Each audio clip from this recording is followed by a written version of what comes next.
नमस्कार दोस्तों, स्वागत है आपका लर्निफाई की यूट्यूब चैनल में। तो पिछले लेक्चर में हमने देखा था तुगलक वंश के बारे में। इससे पहले हम खिलजी वंश के बारे में देख चुके हैं और उससे पहले हम गुलाम वंश के बारे में देख चुके हैं। तो आज जो है हम दिल्ली सल्तनत जो है उसको ख़त्म कर देंगे। आज जो अंतिम वंश बचते हैं, एक तो सैयद वंश और एक लोधी वंश। सैयद वंश तो जो है वो थोड़ा सा ही उसके बारे में हमें जानना है। कोई ना तो उसके ज़्यादा कोई महान राजा हुए, ना कोई ज़्यादा महान वो वंश हुआ, ना ज़्यादा सालों तक उसने राज किया।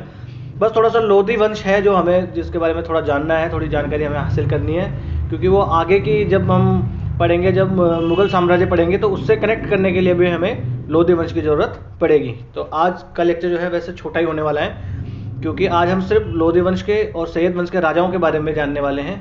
ठीक है, फिर उसके बाद में हम क्या करेंगे कि 2 लेक्चर हम बनाएंगे सल्तनत काल का प्रशासन के बारे में, कि उस काल का राजनीतिक प्रशासन कैसा हुआ करता था। ठीक है, राजनीतिक, सामाजिक, आर्थिक स्थिति किस प्रकार से हुआ करती थी, उसके बारे में हम 2 लेक्चर बनाएंगे। उसके बाद में हम जो है दिल्ली सल्तनत अपना समाप्त कर देंगे। उसके बाद अब हम आगे दूसरी चीज़ें देखेंगे, जैसे विजयनगर बहमनी साम्राज्य हो गया, या हम देख सकते हैं कि सूफी और भक्ति आंदोलन देख लेंगे। ठीक है, तो आज का लेक्चर है, करते हैं शुरू। ठीक है, आज के लेक्चर में सबसे पहले हम देख लेते हैं सैयद वंश के बारे में। छोटा सा एक वंश है, ज़्यादा इसके बारे में कुछ जानकारी हासिल करने की जरूरत भी नहीं है, थोड़ा थोड़ा एक कहानी के तौर पर आप याद रख लीजिए। तो ये जो सैयद वंश है ये कब आया? ये सैयद वंश आया अपने तुगलकों के बाद में। बस क्रोनोलॉजी याद रखने के लिए हमें याद ये रखना है। देखिए, गुलाम वंश सबसे पहले है, उसके बाद में खिलजी आए, खिलजियों के बाद में सैयद आ गए, और सैयद के बाद में कौन आ गए? लोधी आ गए।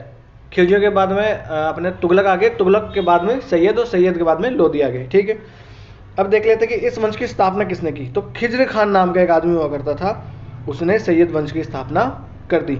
और अगर देखा जाए तो ये पूरा वंश जो है, इस वंश के पूरे काल में ही उथल पुथल मची होती है पूरे, देखा जाए इनकी सल्तनत में। और इनकी सल्तनत भी कुछ ज़्यादा बड़ी नहीं होती है। हम जब अभी आगे देखेंगे, जब हम कंपेयर करें अगर खिलजी कालीन और तुगलक कालीन अगर सल्तनत से हम कंपेयर करें, तो इनकी सल्तनत बहुत ही छोटी हुआ करती थी। यानी दिल्ली और इसके आसपास के कुछ गांव भी इनके सल्तनत में आया करते थे।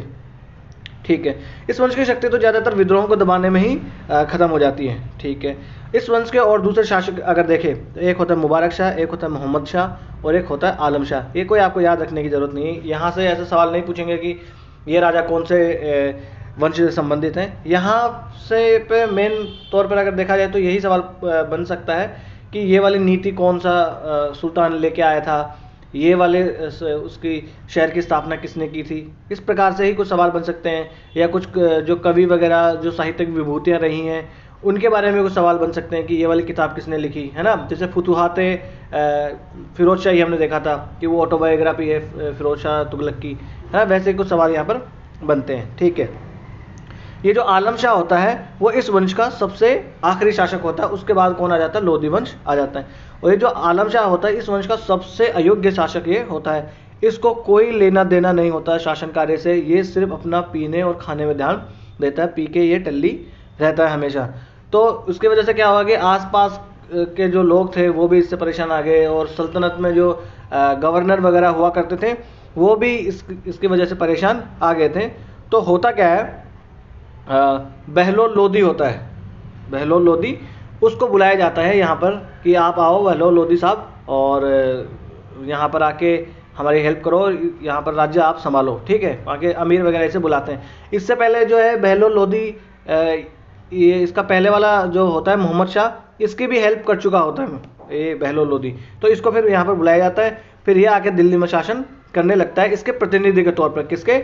आलम शाह के प्रतिनिधि के तौर पे। बाद में इसको डर लगने लगता है आलम शाह को, तो आलम शाह कहाँ चला जाता है? ये बदायूं चला जाता है, और वहाँ जाके फिर ये भोग विलास में डूब जाता है। यानी ये बड़ा नशेड़ी तरीके का आदमी हो गया था ये। तो ये बदायूं चला जाता है उसके डर की वजह से। और बाद में थोड़े दिनों बाद में तो ये होता है कि ये बदायूं की जागीर वहाँ पर ले लेता है, और कह देता है लोधी को, इसको बहलोल लोधी को, कि तुम दिल्ली की सल्तनत संभालो, मुझे तो सिर्फ ये बदायूं की जागीर देता हूँ, मेरा पीने खाने का काम इससे चल जाएगा। तो ऐसे सुल्तान हुआ करते थे। तो कहाँ सल्तनत फिर इतनी बढ़ेगी। ठीक है, फिर देख लेते हैं उसका जो मंत्री होता है हामिद खान, जैसे कि मैंने बताया, वो बहलोल लोधी को बुला लेता है कि आओ और आप आके दिल्ली पर आप अधिकार कर लो। देखिए, ये इनकी सल्तनत हुआ करती थी। देखिए कितने से, कहाँ खिलजी के काल में और तुगलकों के काल में कहाँ यहाँ तक पूरी सल्तनत फैली हुई थी, हैं और आप आज देखिए कहाँ क्या हो, पीने खाने में लगे रहेंगे तो बस यही होएगा और क्या होएगा।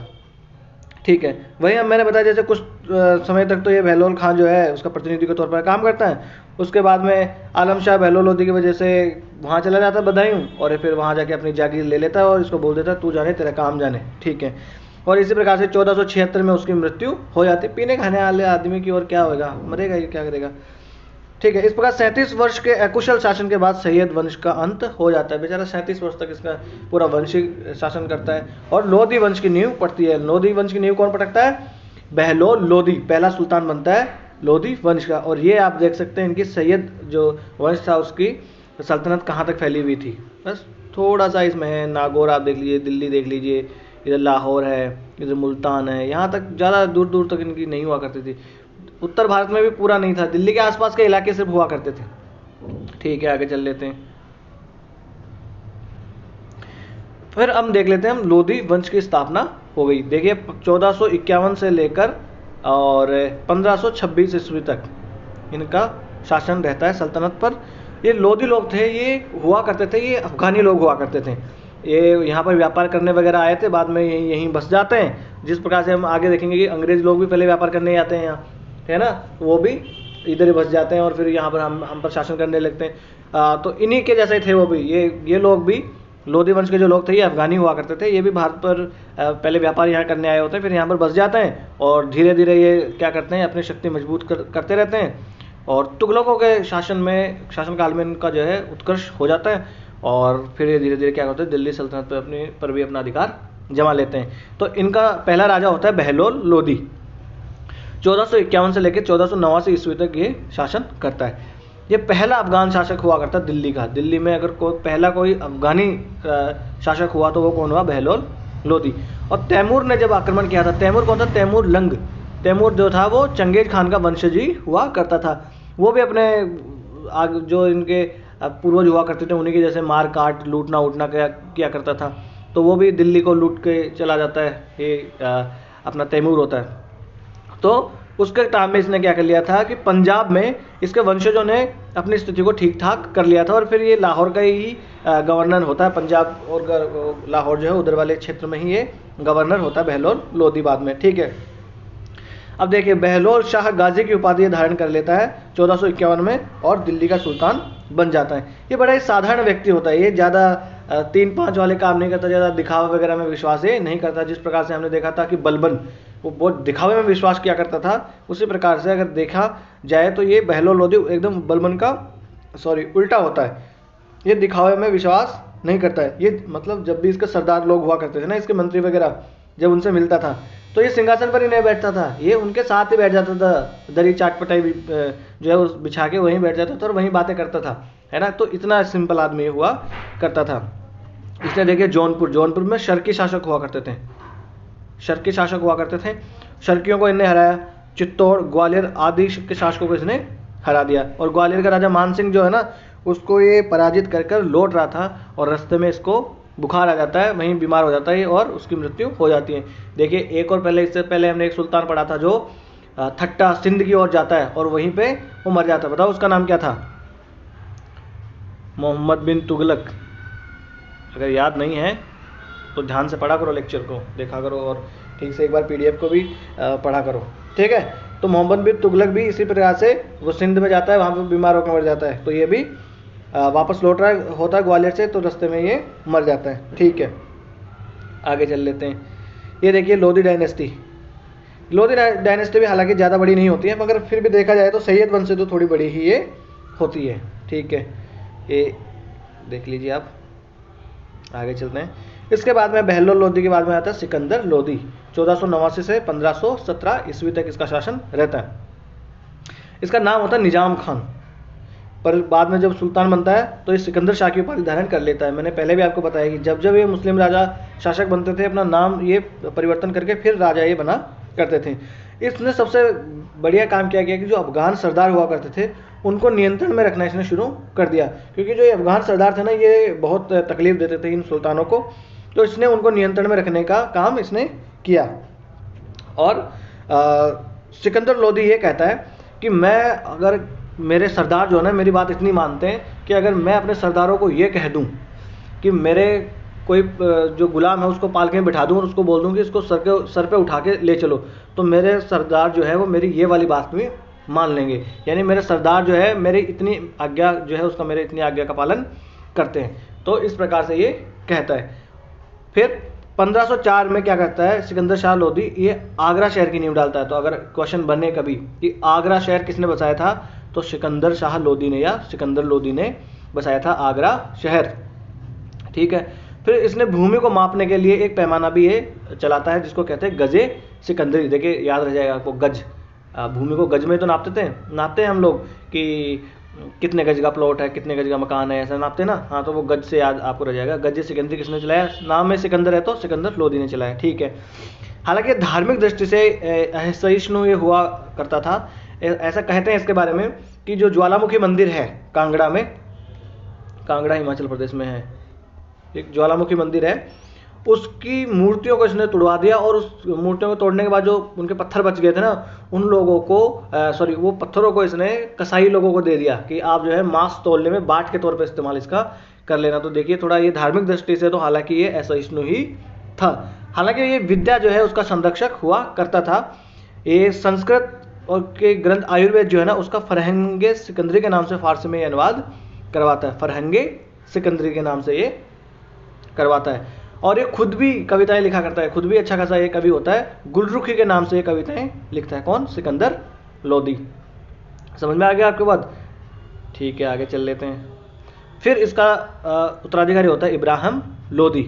इब्राहिम लोधी जो है ये तो इतना फेमस होता है उसके काल में कि जब ये मर जाता है कौन, अपना सिकंदर लोधी। तो सिकंदर लोधी को मरने के बाद में जो अमीर लोग हैं पूरी सर्वसहमति के साथ, ऐसा बहुत ही कम होता है कि अमीर और जो सरदार लोग हैं वो सर्वसहमति के साथ किसी को राजा अपना माने, तो पूरी सर्वसहमति के साथ इसको रिक्वेस्ट करके इब्राहिम लोधी को राजा बनाते हैं कि भाई साहब आप जो है हमारे सुल्तान बन जाओ। पर बाद में ये लोग पछताते हैं क्योंकि ये थोड़ा निरंकुश हो जाता है बहुत। अपने अगर देखा जाए बहलोल लोधी की तुलना में तो ये बहुत ज़्यादा ही थोड़ा कट्टर हो जाता है। ठीक है। एक अपने मतलब जो प्रशासन होता है इसमें किसी की भी नहीं सुनता है, ये अपने ही चलाता है, तो इसके मंत्री वगैरह थोड़े परेशानी से आ जाते हैं। ठीक है। और इस जो सुल्तान की शक्तियाँ थी, इसके सॉरी ये गलत यहाँ पर टाइप हो गया, इसके शक्तियाँ वगैरह जो है थी और इसके जो निरंकुश अधिकार थे इनको कम करने के लिए जौनपुर में जो इब्राहिम का भाई होता है ना जलाल खां, उसको जौनपुर का शासक ये बना देते हैं। ठीक है। और इब्राहिम ने बड़ी कूटनीति से अमीरों को ये अपनी ओर मिला लेता है और जो जलाल खान है ना अपना भाई, इसको ये मार देता है। ठीक है ना। इसकी शक्तियों को कम करने के लिए क्या करते हैं ये सुल्तान, ये अमीर लोग, कि इसका भाई होता है ना जलाल खान, जिसको जलालुद्दीन भी पूरा नाम इसका जलालुद्दीन है, तो जलाल खान को ये क्या करते हैं जौनपुर का शासक ये बना देते हैं। भाई ये इसकी उस पर एक थोड़ी शक्तियों पे ये थोड़ा निरंकुश ना हो, इस पर कंट्रोल ये रखेगा। पर ये क्या करता है सारे अमीरों को अपनी तरफ मिला लेता है मीठी चिकनी चुपड़ी बातें करके, और जलाल खान को ये मरवा देता है। पहली बार नहीं हुआ ये अपने कि किसी भाई को या चाचा को या बाप को मरवा के राजा बनाए। इतिहास में हमने देखा कि प्राचीन काल से ही होता है ये तो। ठीक है। फिर 1517 ईस्वी में इब्राहिम ने ग्वालियर पर जो मानसिंह है उसका उत्तराधिकारी हुआ करता था विक्रमादित्य, उस पर यह आक्रमण करता है और ग्वालियर का दुर्ग जो उसे भी प्राप्त कर लेता है। ठीक है। फिर इसकी अगर बड़ी अगर वो देखा जाए, इसका एक अभियान हुआ था राणा सांगा के विरुद्ध। राणा सांगा, इसका पूरा नाम था राणा संग्राम सिंह, और ये संग्राम सिंह कहाँ का राजा था, मेवाड़ का शासक ये हुआ करता था। देखिए हमने इससे पहले देखा था अलाउद्दीन खिलजी राणा रावल रतन सिंह के काल में। देखिए एक तो रावल रतन सिंह के काल में वो चित्तौड़ पर आक्रमण करता है और चित्तौड़ को वहाँ पर हरा देता है, वहाँ पर साका हो जाता है ना, ये हमने देखा था। देखिए यहाँ पर रावल लगा है और यहाँ पर राणा लगा है। ये हुआ क्या करता था कि जो बड़े भाई हुआ करते थे उनके आगे रावल लगाते थे और जो छोटे भाई थे वो अपने आगे राणा लगाया करते थे। तो ये बाद में रावल रतन सिंह के बाद में ही ये रावल वाली पीढ़ी तो खत्म हो जाती है, उसके बाद में राणा वाली पीढ़ियाँ आने लगती है। ठीक है। तो राणा संग्राम सिंह जो होते हैं मेवाड़ के, उसके विरुद्ध ये आक्रमण करता है, परंतु ये उसे हरा नहीं पाता है। देखिए राणा संग्राम सिंह के बारे में, राणा सांगा के बारे में हम और भी जानेंगे जब हम पानीपत का प्रथम युद्ध देखेंगे। जब बाबर का हमला होगा तब हम देखेंगे, जब मुगल साम्राज्य पड़ रहे होंगे तब इसके बारे में और थोड़ा डिटेल से जानेंगे। तो घटोली का युद्ध होता है, उस घटोली के युद्ध में 1517-18 में ये युद्ध होता है, उसमें ये उसके विरुद्ध राणा सांगा के विरुद्ध जाता है, मगर ये जीत नहीं पाता है। तो एक तो घटोली के युद्ध में एक और युद्ध होता है, शायद बाड़ी का युद्ध होता है। बाड़ी के युद्ध में भी ये इसको हरा देता है इसको इब्राहिम लोदी को ये हरा देता है। पर राणा सांगा चंदेरी पर अधिकार कर लेता है। चंदेरी पर अधिकार करके अपना दोस्त होता है इसका राणा सांगा का चंदेरी में मेदिनी राय, आगे जब हम पढ़ेंगे ना मुगल साम्राज्य तब इसके बारे में और जानेंगे। तो मेदिनी राय होता है चंदेरी का शासक, उसको बना देता है ये, ठीक है। तो ये हमने देख लिया राणा सांगा के विरुद्ध ये अपना अभियान ले जाता है, पर वहाँ पर जीतने में कामयाब नहीं हो पाता है। राणा सांगा देखिए बड़ा महान राजा हुआ है ये भारत का, ठीक है, क्योंकि इसके एक आंख, एक पैर और एक हाथ नहीं था, फिर भी बहुत सारी लड़ाइयाँ इसने जीती थी, ठीक है। आगे चल लेते हैं।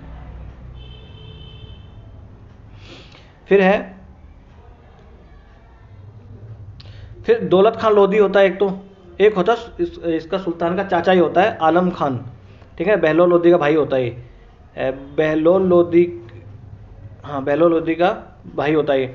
तो दौलत खान लोधी और इसका चाचा जो है काबुल का शासक होता है बाबर, उसको बुलाते हैं भारत में, क्योंकि ये लोग परेशान आ जाते हैं इससे।